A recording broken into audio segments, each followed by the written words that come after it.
family, I'm Gia, and this is our latest wonder-worthy find adventure. You know how we always say you don't need to travel far to feel like a tourist?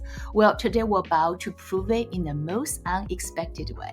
So here is how this adventure came about. Angela from Foraging Seattle has been one of our amazing clients. She's been using our wild mushroom chili sauce, the brand I created, Hotpot Queen, as part of her foraging tours for a while now.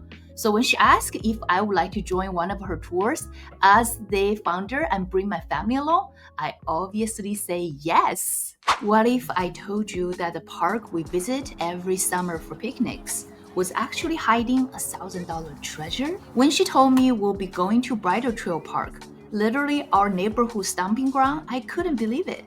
But sometimes the biggest adventures happen in the most familiar places. We started our Sunday morning with something I would never tried before, mushroom coffee. And honestly, it was surprisingly good. Angela immediately busted some myths we had about poisonous mushrooms in Washington. Turns out, we've been worried about the wrong things all along. Thousands of mushrooms that exist in North America. Quite literally, only a dozen are considered deadly. It will kill you. And here in Washington state, only half of those exist. And I'm pretty sure you already know one of those 6. All right, let's go. We gotta follow the sign to the bathroom. This way, this way. And then, just 20 steps into our familiar trail, Angela stopped us dead in our tracks. Something real close. Don't forget that you said that word, okay? You guys, this is the most prized medicinal mushroom in the entire world. Wow. I'll give you a clue. So in Chinese, it's called lingzhi. Oh, in English, yeah. reishi. Reishi. Oh, that's reishi. Okay, so this is reishi. This is a very prized sample. So we're gonna install a reishi cam over here. All right, so dehydrated dry. I have a sample with me. Any guesses how much that would go for per pound? This is already dehydrated. It says light. Oh wow. Oh wow. So brown and shiny. Wow. cool. Any looks guesses like it's how much per that. pound? What are you gonna make? Oh, Wow, that looks almost fake. 100? Oh, 10 times that. Oh wow. Of course, we didn't pick it. We left it for future tours to discover.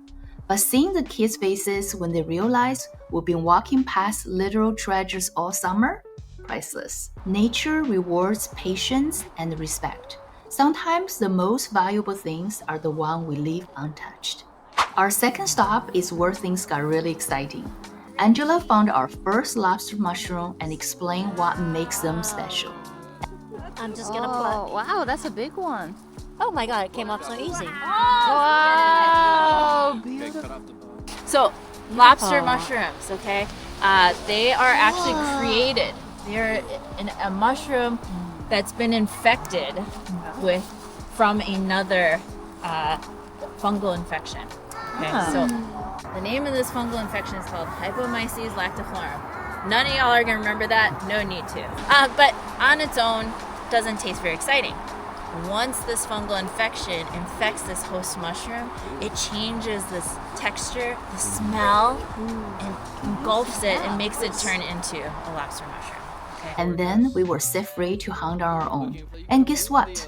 While I was struggling to spot even one mushroom, Esmi found 2 lobster mushrooms all by herself. I think there's a lesson here about beginner's mind. Sometimes kids see things we adults miss because they are not overthinking it. Yeah, look at this. Let me see. As we explore deeper, Angela dropped the most unexpected fun facts of the day. Crawley's truth about oyster mushrooms. They are not vegan friendly. What do you mean? Okay. A lot of bugs in them. So, did you know oyster mushrooms eat meat? Oh. What? How do they eat meat? Do they eat bugs? They do eat bugs. So how do oyster mushrooms eat bugs? They open their mouth and let them come inside. Pretty close. Pretty Kind of like a Venus flytrap kind of thing? Or? So oyster mushrooms secrete a fluid from their gills that acts as a paralytic to small bugs and worms.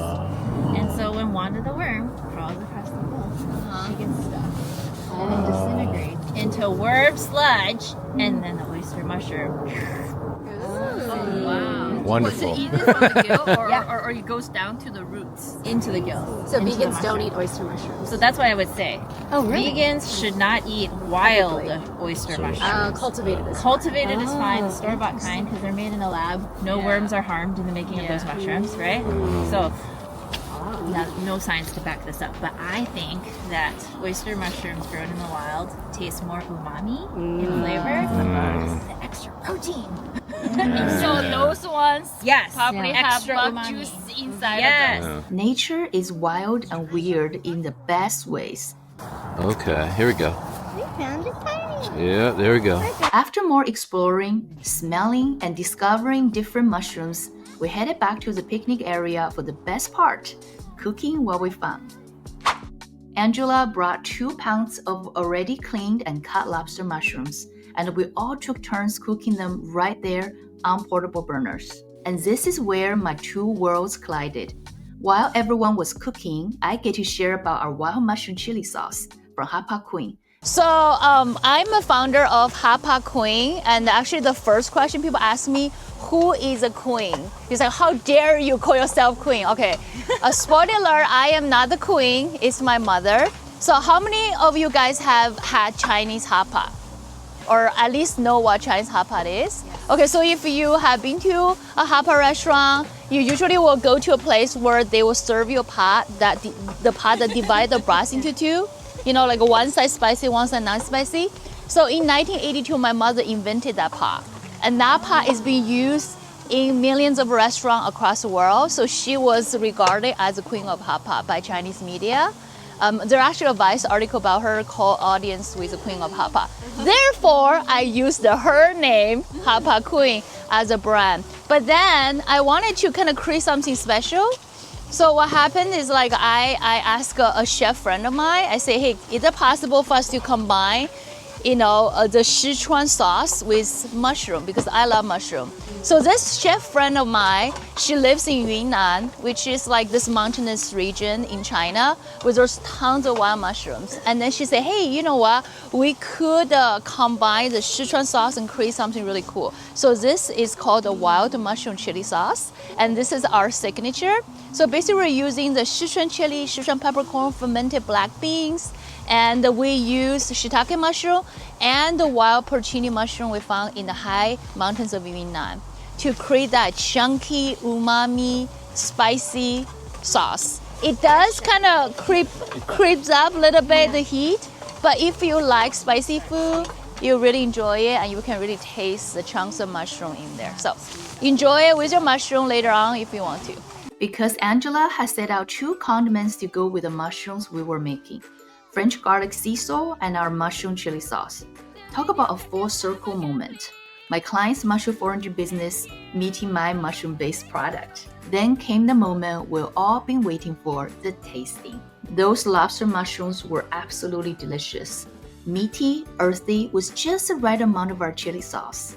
Perfect. Even the kids who are normally picky eaters couldn't get enough. We also had those adorable mushroom-shaped cookies that were almost too cute to eat.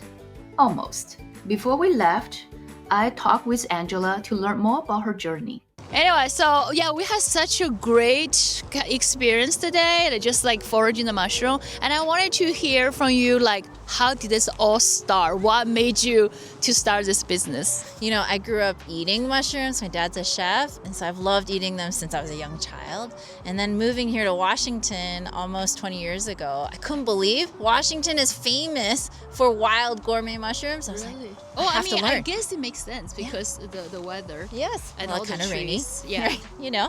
So yeah, I just thought, gosh, it'd be so cool if I could find them myself, and just. I would never have thought I would become an orange Subaru cross-track driving mushroom foraging guide. I would never have predicted this in my future, but here we are.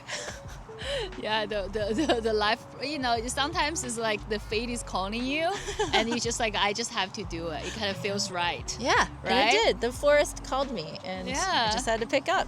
So when you first started, what's the kind of difficult thing that, when you start this journey of doing the foraging tours or mushroom tours? I think honestly the hardest part is that very few people are willing to teach you because it's very secretive, because they don't want to give up too much information. Then they worry that then you're going to take their spots, and so finding resources was challenging. And so a lot of it was just self-taught, right? And then figuring out that, like, gosh, it shouldn't be this hard.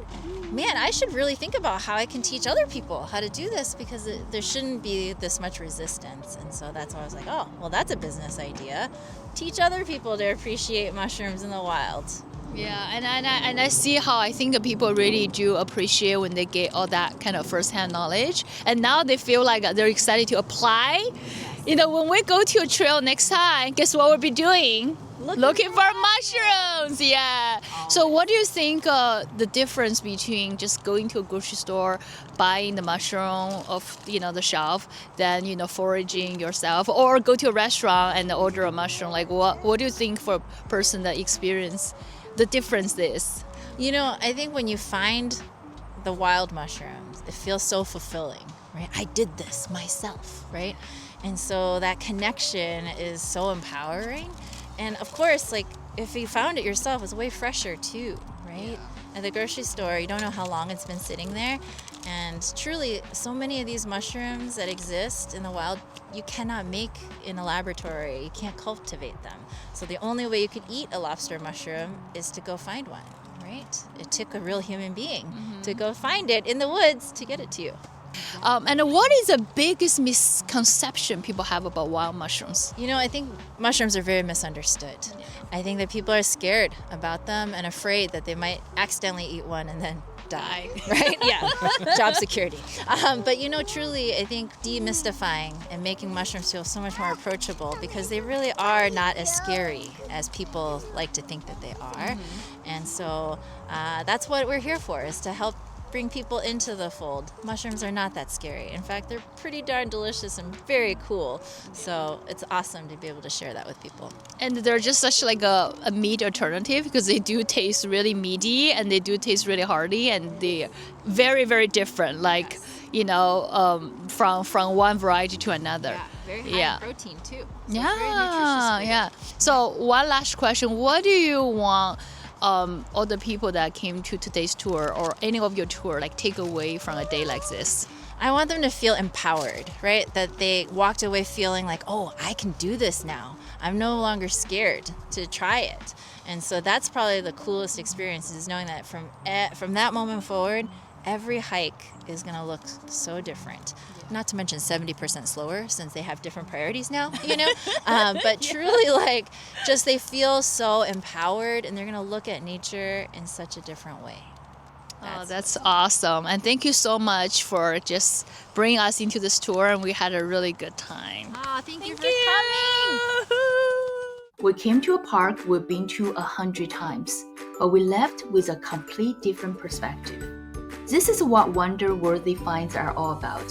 You don't need to book expensive flights or travel across the world to create incredible memories with your family. Sometimes the most amazing adventures are hiding in your own backyard. You just need someone to help you see them with fresh eyes. If you're in the Seattle area and want to experience mushroom foraging with Angela, I will link to Foraging Seattle in the description below. Thank you for joining us on this adventure. Until next time, keep finding wonders in the everyday. See you soon.